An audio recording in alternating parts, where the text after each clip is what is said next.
ঝাড়গ্রামের রবীন্দ্র পার্কে যুবসাথী ক্যাম্পের ফর্ম ফিল আপ খতিয়ে দেখতে হাজির মন্ত্রী বীরবাহা হাঁসদা। আজ থেকে ঝাড়গ্রাম জেলা বিভিন্ন ব্লকে শুরু হলো যুবসাথী প্রকল্পের রেজিস্ট্রেশন ক্যাম্প। জেলা প্রশাসনের উদ্যোগে আয়োজিত এই ক্যাম্পগুলির মূল লক্ষ্য হলো যোগ্য প্রার্থীদের সরকারি প্রকল্পের আওতায় এনে তাদের কর্মসংস্থান ও প্রশিক্ষণের সুযোগ করে দেওয়া। ঝাড়গ্রাম সদর থেকে শুরু করে বিনপুর, বেলপাহাড়ি, জামবনি ও গোপীবল্লভপুরের মতো প্রান্তিক এলাকাগুলিতেও এই ক্যাম্পের আয়োজন করা হয়েছে। প্রতিটি ক্যাম্পে থাকছে হেল্প ডেস্ক, যেখানে স্থানীয় ভাষার প্রকল্পের খুঁটিনাটি বুঝিয়ে দিচ্ছেন স্বেচ্ছাসেবক ও আধিকারিকরা। ভালো সারা, কারণ যে যাই বলুক আমরা তো জানি, আমরা নিজেরাও বহুদিন ফর্ম ফিল আপ করেছি, লাইনের পর লাইন দাঁড়িয়েছি, পরীক্ষা কেন্দ্রে গিয়েছি, পরীক্ষা দিতে গেছি, কিন্তু যুবতীদের যে সহায়তার যে মানে একটা প্রকল্প নিয়ে একটা মুখ্যমন্ত্রী মমতা বন্দ্যোপাধ্যায় এনেছেন, তাতে কি হবে যে অনেক ছেলে মেয়ে কী করে বিভিন্ন জায়গায় পরীক্ষা দিতে যায়, তাদের এই টাকাটাই কিন্তু খুব মানে সাহায্য হবে আর কি। তো সেই জায়গা থেকে ঝাড়গ্রামের এখনও পর্যন্ত আমি সকাল থেকে বসে আছি, এখনও পর্যন্ত ভালো রকমের ভিড় দেখছি আমি ছেলে মেয়েদের মধ্যে, এবং একটা সাহস, ছেলেরা যেভাবে পরীক্ষা দিতে যাবে কিংবা ফর্ম ফিল আপ করতে গেলে যেটা বাবা মার কাছ থেকে অনেক সময় একটা বাড়তি চাপ হয়ে যায়, সেই জায়গাটা থেকে কিন্তু ছেলেমেয়েরা স্বতঃস্ফূর্তভাবে আসছে এবং তাদের মধ্যে সেই একটা আনন্দ, একটা ভালো কাজ করছে, যেটা আমি সকাল থেকে উপলব্ধি করেছি।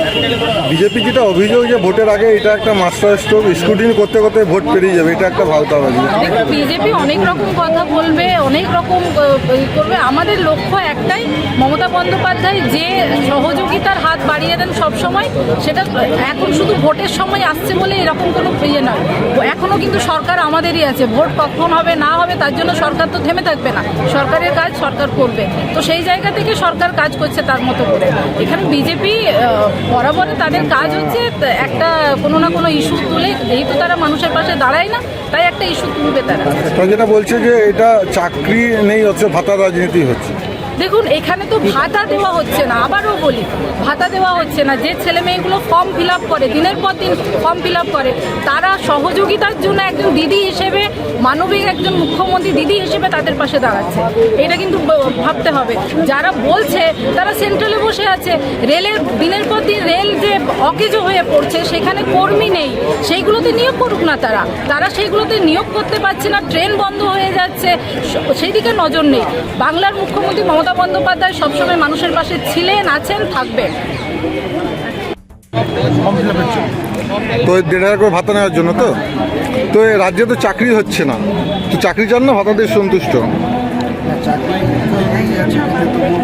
হ্যাঁ,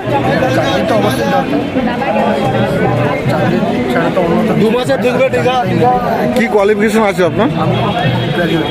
গ্রাজুয়েশন করে তো বেকার রয়েছে, তো চাকরির আশা করবেন না? তো ভোটের আগে কি এটা একটা রাজনৈতিক চক্রান্ত? ভাতাতে খুশি? এইরকম দিলে কি আর হয়? আমাদের তো চাকরি দরকার, মেন কথা। কি নাম আপনার? সব্যসাচী মুখার্জি। লাইনে কিসের জন্য দাঁড়িয়ে আছেন? এই যুবসাথীর জন্য ভাতার জন্য অ্যাপ্লাই করবেন?